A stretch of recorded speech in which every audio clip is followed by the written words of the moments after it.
Magandang araw mga kasulit dahil wala na namang pasok ating estudyante. So, kailangan natin magluto ng merienda at almusal niya. So, luluto tayo ng spaghetti. Ito ang ating sangkap. Yan, meron na tayo ditong hiniwang bawang at sibuyas, bell pepper, at konting chicken. Chicken ang lalako ko. And then, syempre, meron tayong carne norte at gatas. Ito yung kalahati na natira doon sa niluto ko nung nakaraan pa. So, dahil nga dalawa lang kami mahilig sa spaghetti, kaya hindi ko nilalahat. Ito lang yung ating lutuin pang almusal. Dito lang natin yung ating bawang sibuyas sa konting mantika. So, lagi lang tayong konting mantika para at least makapabisa-bisa lang. Magbabawas na rin ako ng oil, kaya minsan hindi na rin ako naging mamantika. Depende sa aking niluluto. Ayan.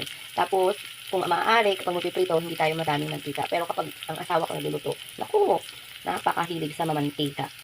Pagkagisa natin ang bawang sibuyas, isangkot siya naman natin yung chicken. Halu-haluin lang natin para mag-mix sila together. And then after nito, lagyan na natin yung ating bell pepper. Ayan.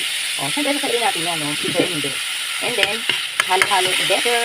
Again. Para mas malasa yung ating spaghetti sauce, ayan, lagyan natin na yung ating corned beef.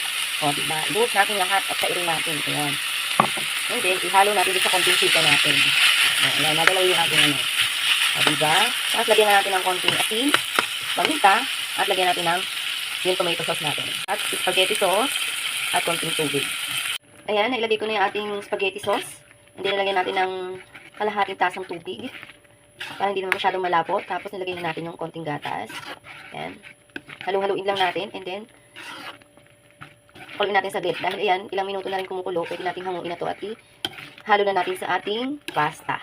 Ayan, ito na yung ating spaghetti, beef and chicken with bell pepper, green bell pepper. O, diba? Pwede na tayong kumain.